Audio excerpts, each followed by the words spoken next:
Welcome everyone, I'm Alison with Continental Bead Suppliers. Thank you so much for joining me today.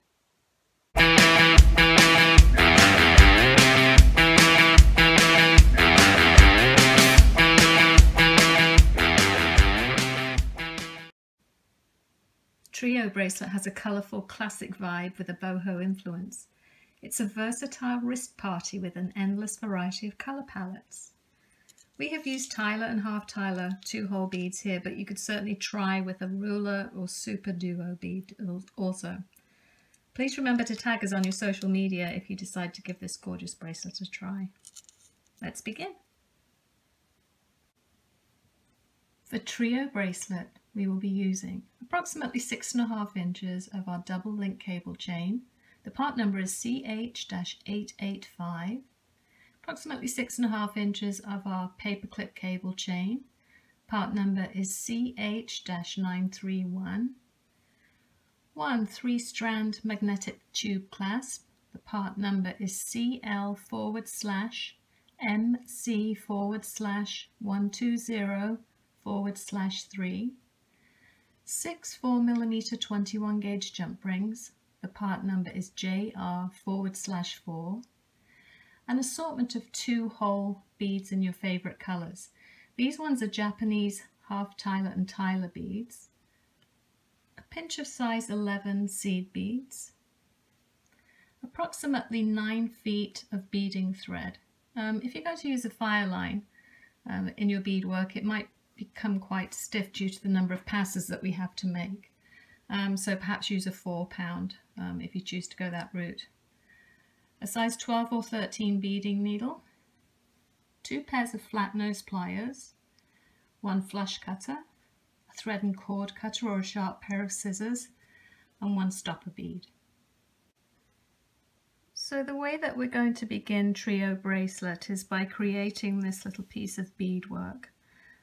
This is going to be the middle row of the 3 rows between the 2 different chains that we have.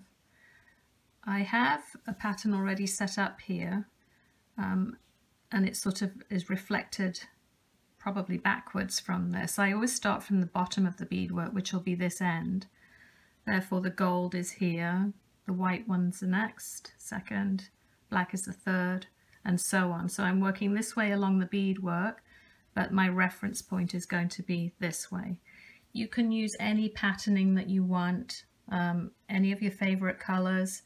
It really doesn't matter, but we're going to end up with a finished length of beadwork, including these 2 loops on the end of about 6.5 inches, which will equal the same as the same length as the chains. We'll thread up our needle with the beading thread.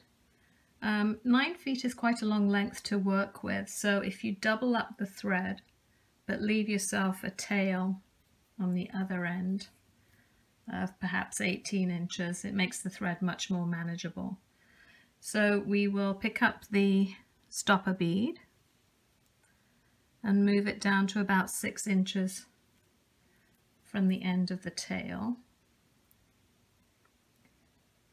This will just basically stop everything from falling off, all the beadwork from falling off. So I've come out of the top here. I'm going to go back in the bottom hole, and this will just sort of lock everything in place. So just pull that nice and snug. And so we're going to begin with this first gold bead here in the patterning. I'm using the little size 11 seed beads between each of these colourful beads, just to help with the fluidity of the piece. This can become quite stiff, so it's better to have these little seed beads in between, just to give it the flexibility. So let's start off with this gold bead first. So we're alternating with the size 11 seeds and just working our way through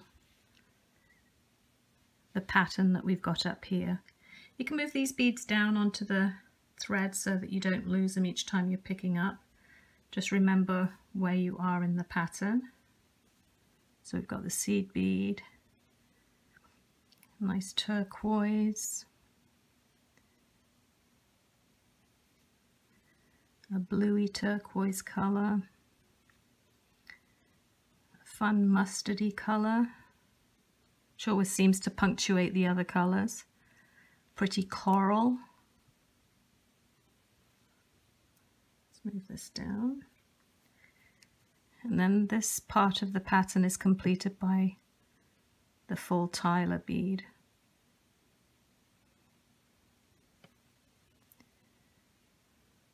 So if I move this down to the stopper bead, you'll see where we are with that.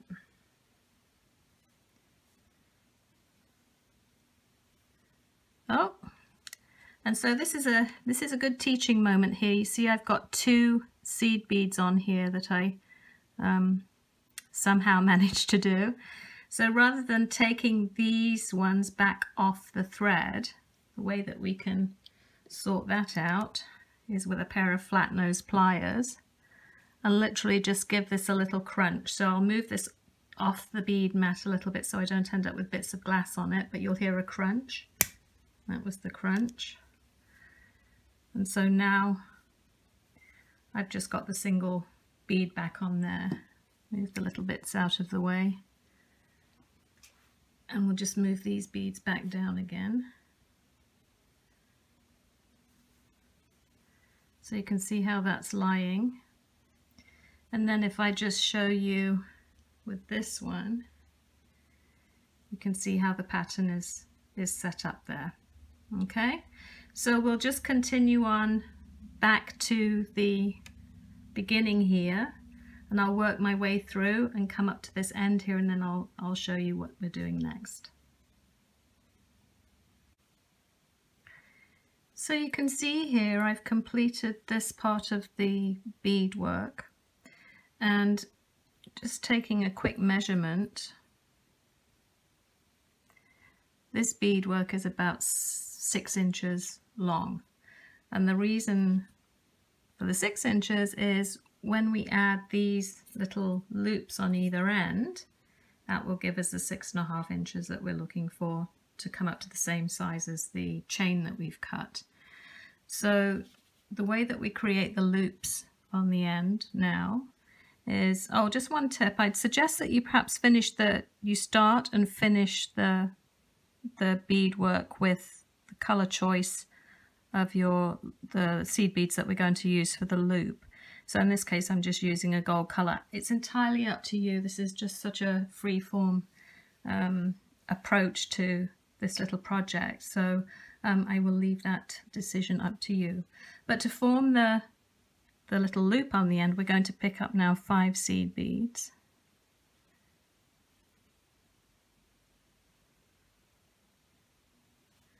Move them down onto the bead, onto the thread, sorry. And then we're going to start going back down this second row in the second hole of these little half tilers. We have to remember to put a seed bead between each of the half tilers again. And I see I've done something else there. I've got a second black one in, so I'm actually just going to cut that one out as well. So we're back in business again. I've got rid of that extra black bead that I had in there. The 5 seed beads are on the end here, and I've gone through the first half tiler. So I'm just going to pull this through. It's actually easier, I find, to work on the mat at this point until we can get the beadwork up into our hand. So let's just pull that down. And you sort of have to keep straightening this out. We're then going to pick up another seed bead and go through the next half tiler. So just sort of keep things as organized as you can. Watch that the thread doesn't get caught around other beads, and don't worry about this being loose at the moment. We can certainly pull this up once we get down to the other end. So picking up another seed bead through the next half tiler.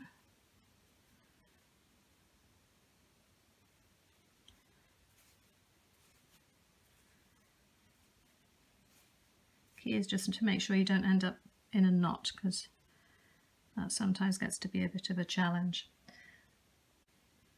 So I'm going to continue working back down to this end, alternating with the seed beads between each of the little half tilers and the larger tiler beads, and I'll meet you at the other end.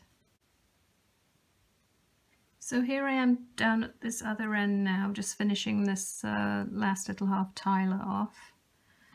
It's a good idea at this point, if you haven't checked it before, to make sure that you are working still on a single thread going through the beadwork here. So just adjust your needle and thread to make sure that you have a length of single thread that you're working with. Just always be aware of that. So you can see that this is, you know, a little bit loose up here now. So I'm just going to tighten that up a wee bit by just pulling that. It's just kind of snaking it together, and I'm not pulling it tight by any means. It's just enough to bring the beadwork together. I'm going to keep this little stopper bead, well, rather large stopper bead here for now, until I feel that the beadwork is a little bit more substantial. So I'm going to pick up 5 more of the size 11 seeds, and we're going to form the loop on this end. So I tend to work from right to left with this, so I'll just move this around a wee bit. And we're going to go down, again, just loosen it up so that you can see that the hole is there. And just go down a few beads. Because you've got these sort of lined up here already, it's quite easy to slip the needle through a number of beads at one time. I'm going to come out a seed bead, just flipping it over to make sure I have caught all the beads as well.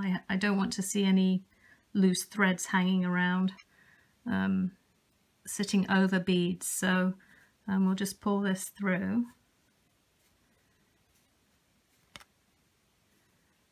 And make sure it's not tangled up anywhere around here. You can see I've still got that there, but that can have a little bit of movement because this bead will be coming off eventually. So we will continue on down here, and again making sure that you're on single thread. I'm going to go through the half tiler here and a few more beads coming out of a seed bead, and again just flip it over, make sure all the beads are caught there.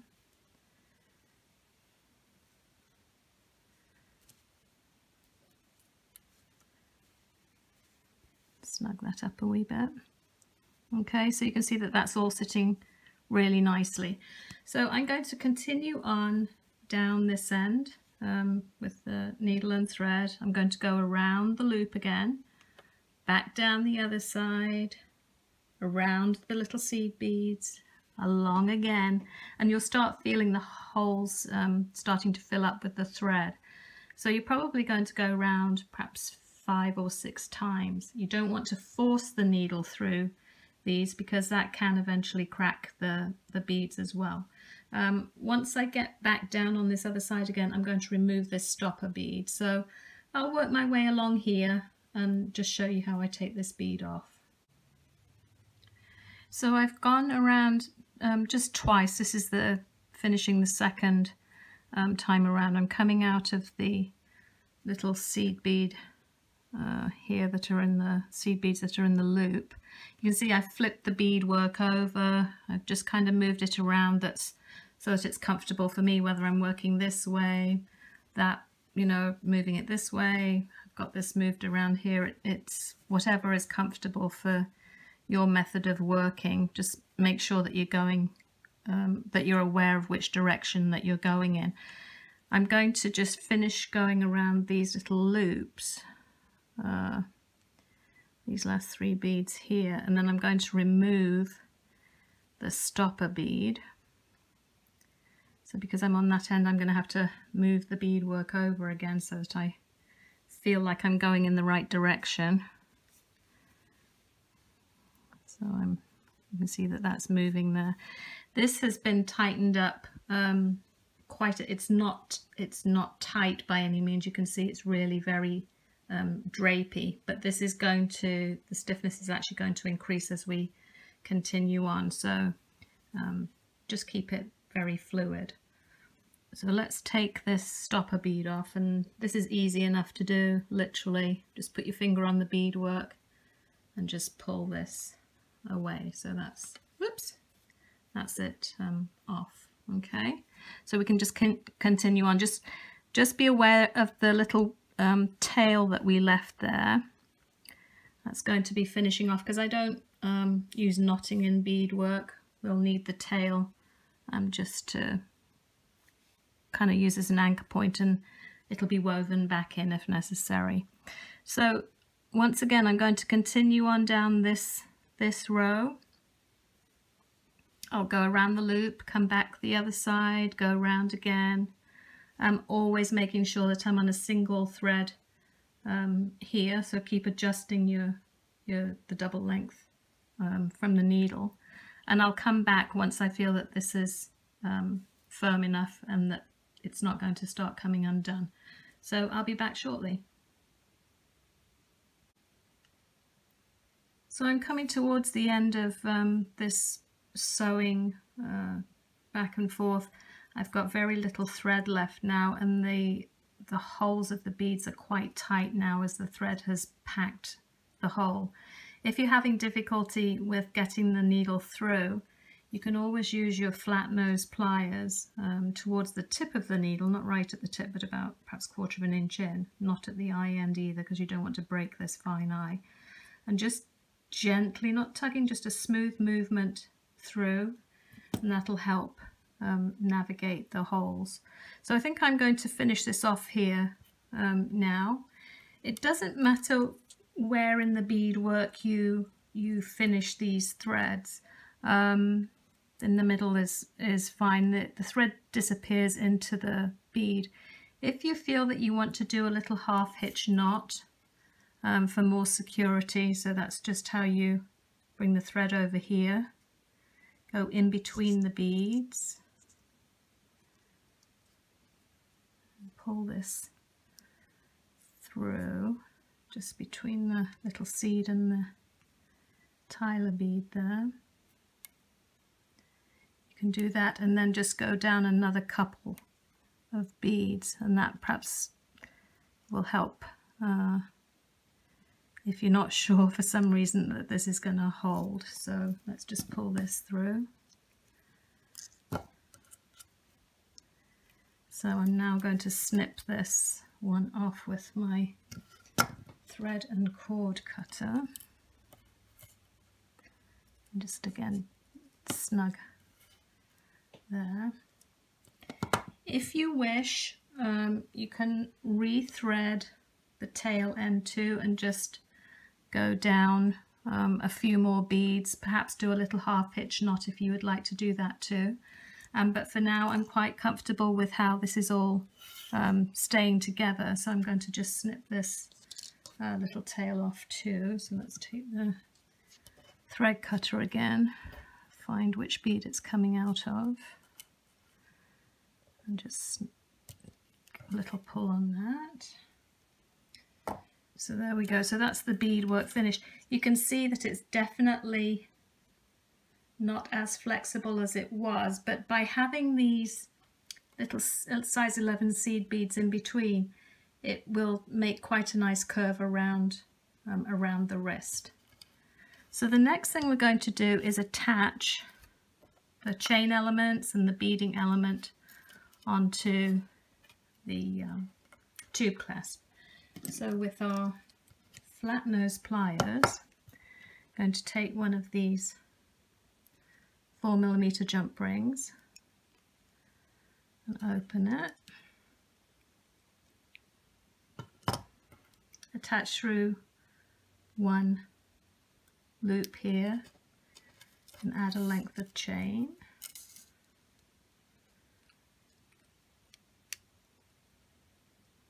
Make sure on the double link that you do trap both links here. And I have to say, I like to do get each strand on there first. So the beadwork will be next.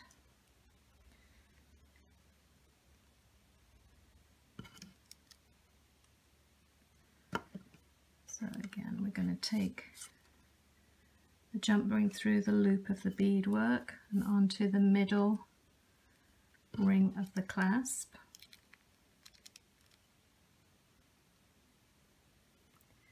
Make sure it's nice and flush. So we've got the 2 strands on there. Paper clip chain next.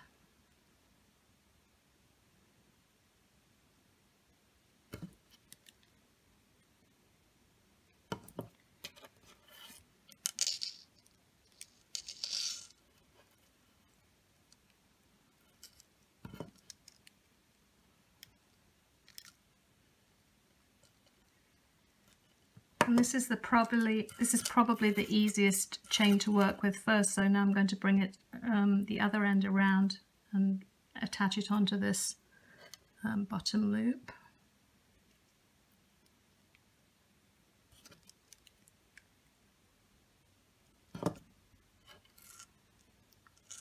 Just make sure that everything is lying in the position it's supposed to be.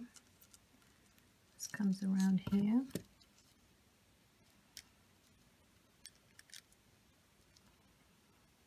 You could quite easily get into a tangle here, but just take your time as all these elements come together.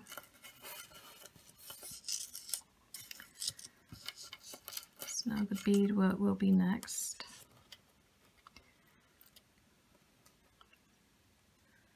So the middle strand.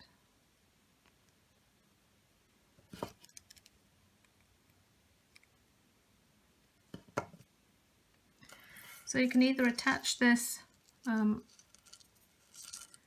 into the loop first, which might make more sense, and then just bring this piece up.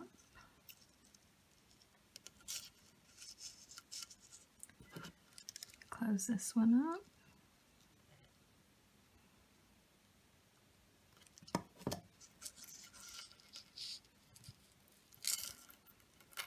And the last one, with the final 4mm ring.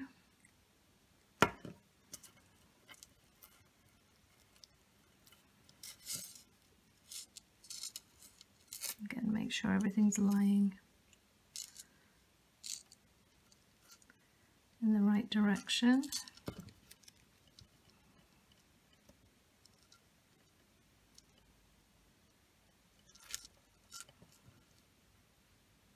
And here we have Trio Bracelet, a beautiful 3-strand little bracelet with beautiful chain and a pop of colour with these 2-hole Tila and half Tila beads.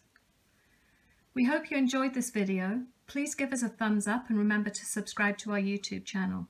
And as always, we love to hear from you. Thanks so much for watching. We'll see you next time.